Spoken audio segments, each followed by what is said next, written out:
Hello and welcome to India Business Hour. I'm Shireen Bhan. The headlines that we're tracking for you this evening. The proposed GST rate changes have received a lukewarm response as state governments remain wary. Sources say some states are likely to argue for a pickup in consumption before tweaking the taxes. However, there's likely to be consensus on rationalizing tax rates on health and life insurance. That's an exclusive. Sanjay Malhotra takes charge as India's 26th RBI Governor, promises to maintain stability, policy continuity and a consultative approach. MobiKwik's 572 crore rupee IPO fully subscribed within an hour of the issue opening. The fintech giant had cut its issue size by 70% in the run-up. The top management tells CNBC TV 18 they reduced the issue size as they had scaled up substantially in revenue. A record 12 startups have gone public in 2024 so far, with venture capital funds taking home over $4 billion. That's double of what they made in 2023. Adani Group withdraws its request for a $550 million loan from US Development Finance Corporation to develop the Colombo port in Sri Lanka. Adani says it will use own resources for the project. The US lender had said it is assessing the ramifications of the bribery charges against Gautam Adani and others. Former JP Morgan India CEO PD Singh is the likely frontrunner to succeed Zareen Daruvala as the Standard Chartered India CEO. The bank sends names of 3 potential candidates to the Reserve Bank as per protocol. Daruvala is due to retire on the 1st of April 2025.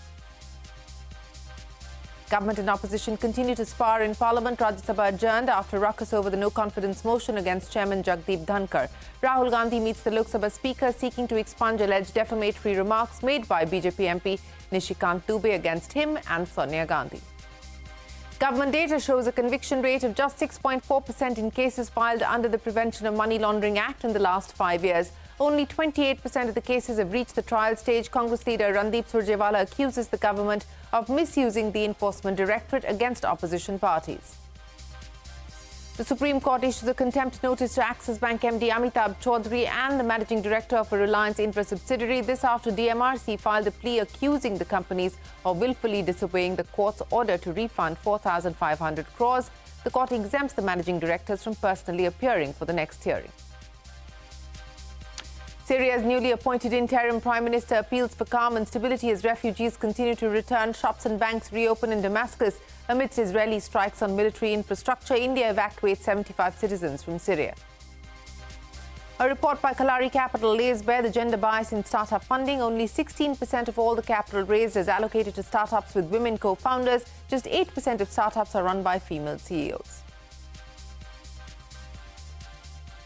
Well, let's start with the market action. The Sensex and the Nifty ending the day flat once again after a range-bound session. Mid-cap index managed to outperform the blue chips even though the gains were limited. The bank Nifty also closing in the red, down by about 186 points, and the mid-caps up by over 150 points. That's the market snapshot for you. In the money market, the rupee was largely steady against the dollar, but it remains near record low levels. And the 10-year sovereign bond also declined in trade today. That is the money market snapshot for you. The big story this evening, Sanjay Malhotra took charge as the 26th RBI Governor in Mumbai. The former Revenue Secretary has been appointed for a 3-year tenure. Speaking at his first press conference after taking charge, Malhotra said the Reserve Bank will continue to uphold the principle of policy stability and continuity. My colleague Lata gets us more on the new RBI Governor, Sanjay Malhotra's first day in office.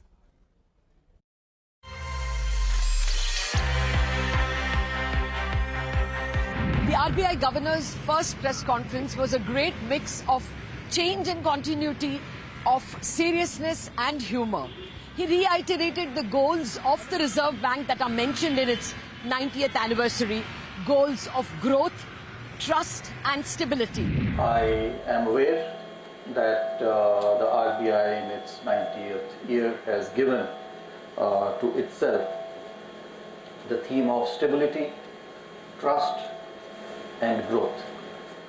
All these three, I think, very, very apt pillars on which to work. But he also laid great emphasis on financial inclusion. Again, it's a long-standing goal of the Reserve Bank, and on technology, saying that, under his purview as Revenue Secretary, GSTN had been employed as technology in taxes, and therefore more use of technology is what he hopes to do as the Reserve Bank Chief. How we can further use technology to reduce costs, to make financial inclusion, more accessible,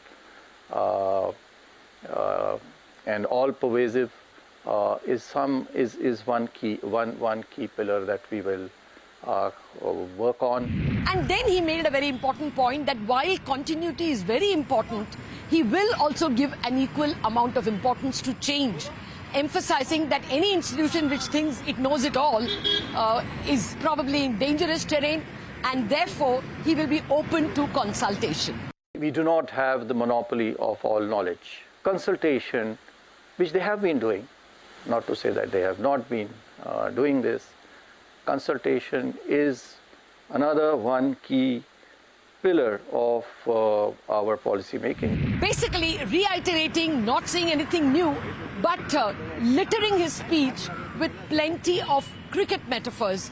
We did try to ask him questions, but he said that since he's just taking guard, he will not be open for bouncers and yorkers, and even half volleys he will attempt only after a few days. It may not be appropriate for me, to on day one start with, the bouncers and the googlies and the yorkers. He has promised meetings often enough, and therefore we expect a governor who will be engaged with all stakeholders, including the media. Well, so the start of the new RBI governor's tenure. Here's a CNBC TV 18 exclusive. The GST rate rationalization proposed by the group of ministers has received a lukewarm response from states. According to sources, the group of ministers on rate rationalization proposed a separate 35% GST slab for demerit goods like cigarettes, tobacco products and aerated drinks. The GOM has also proposed to tweak GST on at least 148 items. They've recommended increasing the tax on high-end ready-made garments, cosmetics, watches, shoes, among others. A quick caveat, these are only recommendations and are due to come up for discussion at the GST Council meeting, which takes place on the 21st of December. Now, we learned from sources that some states are likely to argue for a pickup in consumption before tweaking the GST rates. Timsy is standing by with the details. So, Timsy, ahead of the meeting in Jaisalmer, lukewarm response coming into the recommendations of the GOM on rates? The GST Council is slated to meet on 21st of December in Jaisalmer to discuss some of the key issues, including rate rationalization. Ahead of that meeting, sources have told CNBC TV 18 that states are unlikely to agree with the proposal of the group of ministers on rate rationalization. States are likely to ask the GST Council to wait for a pickup in the consumption before going ahead with the rate change proposals. States are also likely to raise concerns over declining GST collections as a sign of slowing economy, and thus the Council should consider delaying the rate rationalization proposals. On the other hand, sources say that the Council could see agreement coming in from the states on the rate cut proposals for life and health insurance premia. But when it comes to changes spread across several other goods and services, there might not be any consensus. So CNBC TV 18 reported a few days ago on the details of the group of ministers' report on rate rationalization. The first report on rate rationalization under the chairmanship of Bihar Deputy CM Samrat Chaudhary is likely to propose a special rate of 35% for tobacco and aerated drinks and changes across 148 items. The other is the report on health and life insurance proposing tax reduction and exemptions on the premia. The Finance Ministry, on the other hand, has already clarified that any proposal will be vetted by the GST Council, which is the ultimate decision-making authority and not the government at the centre or individually the states. Back to you. Timsy, many thanks. Our Finance Minister Nirmala Sitharaman has said that inflation is the biggest challenge globally and no country can tackle it in isolation. Speaking at a CII event, the Finance Minister said that the global supply chain will have to be realigned. She also added that the immediate priority of governments across the world should be to restore calm and normalcy. Take a look. First of all, the attempt both of industry and governments everywhere should be to restore some global calm, restore some normalcy. No way can there be enough justifiable reason for skirmishes or war. Inflation globally is a big challenge, but inflation, as you know, doesn't respect borders. Inflation is so contagious.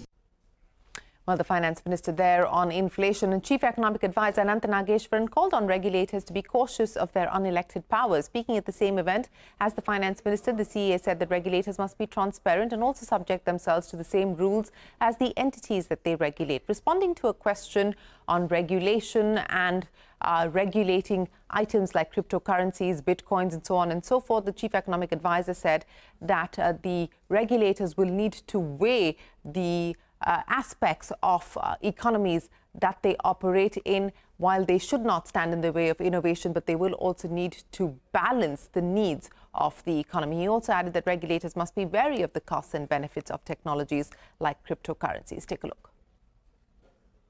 I think in general, we need to be very sure what are the criteria we want to set up for the regulator to be not standing in the way of so-called innovations. We are a low-income country and we have an extensive amount of financial illiteracy, which is of course true in developed countries as well.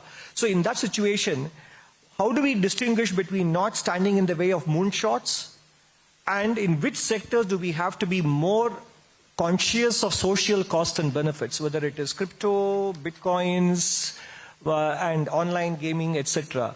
So in some sense, regulators have to be conscious of the limits of their unelected power. They are unelected power, and by definition, unelected powers are normally not held as accountable as elected powers are. So they have to impose it upon themselves. In other words, there has to be an accountability on the part of the regulator, and they have to be conscious of the fact that they represent unelected power, and therefore that responsibility to wield power consciously is also something that we should demand of regulators.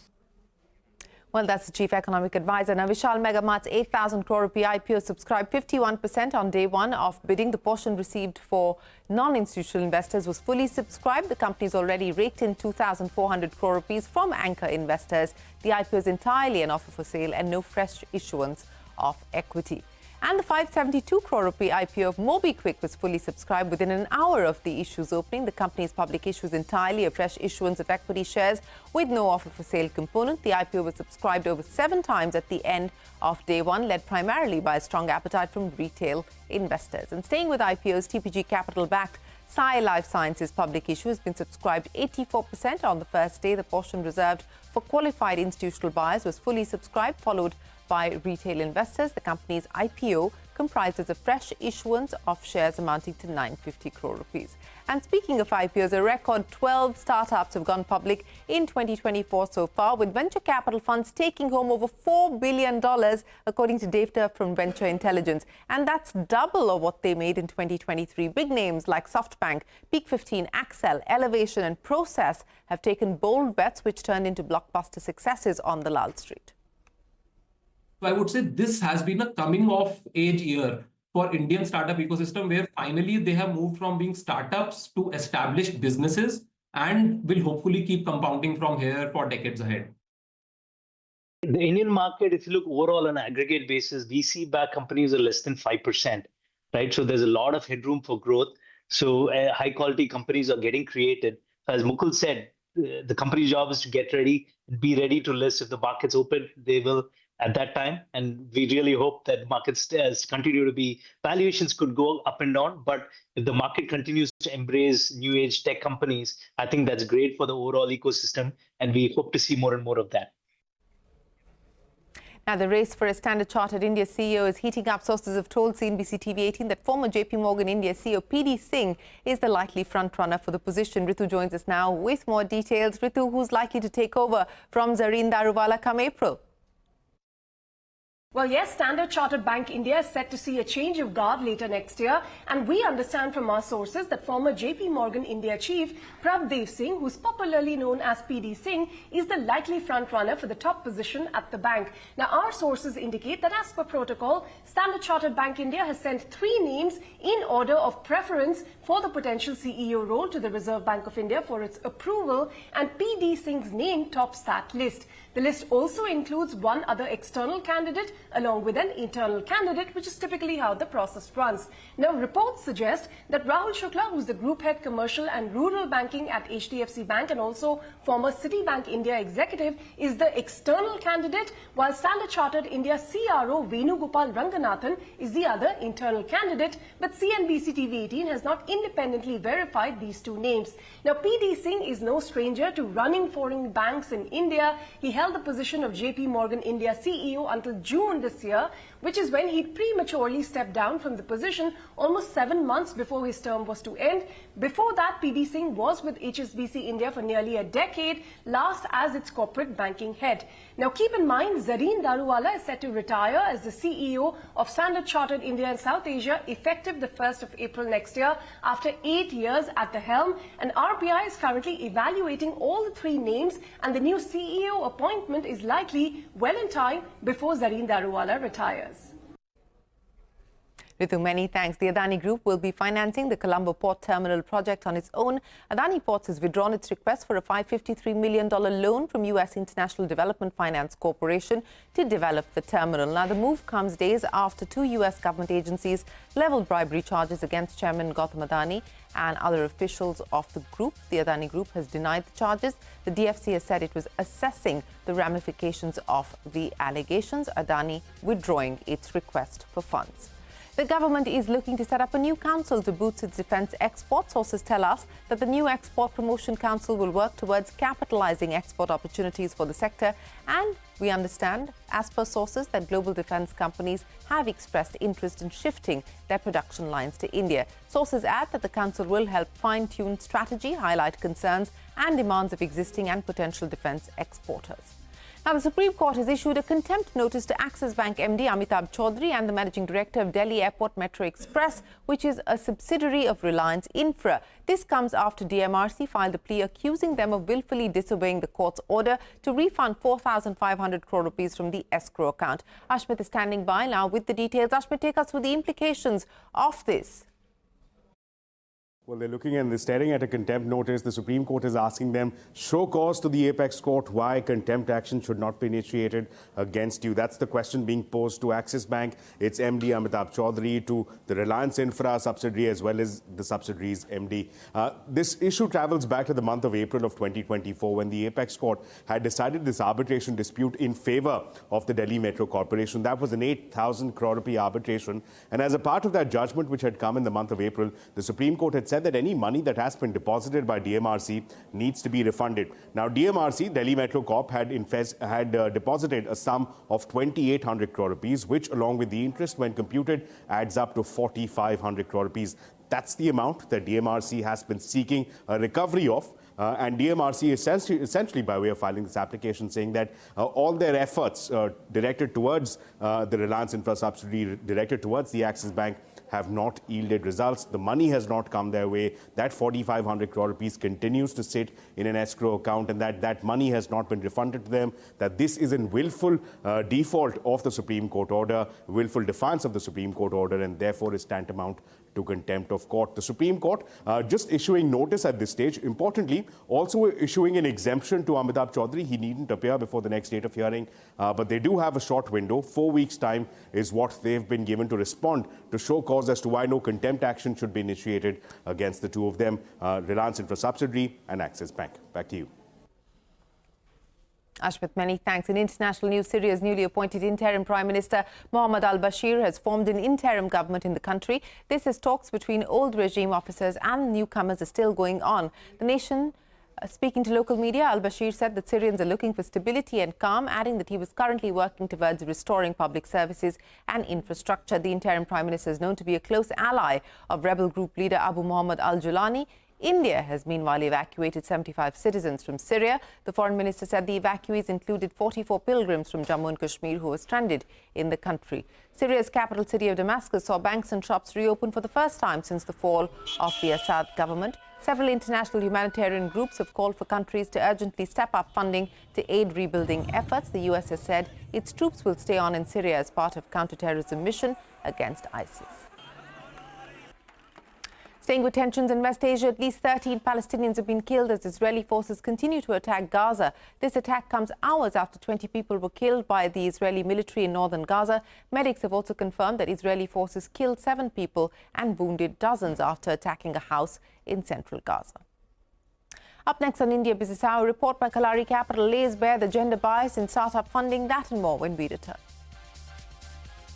And you can catch all of CNBC TV 18's news and updates on Facebook, X, Threads, Instagram and JioCinema.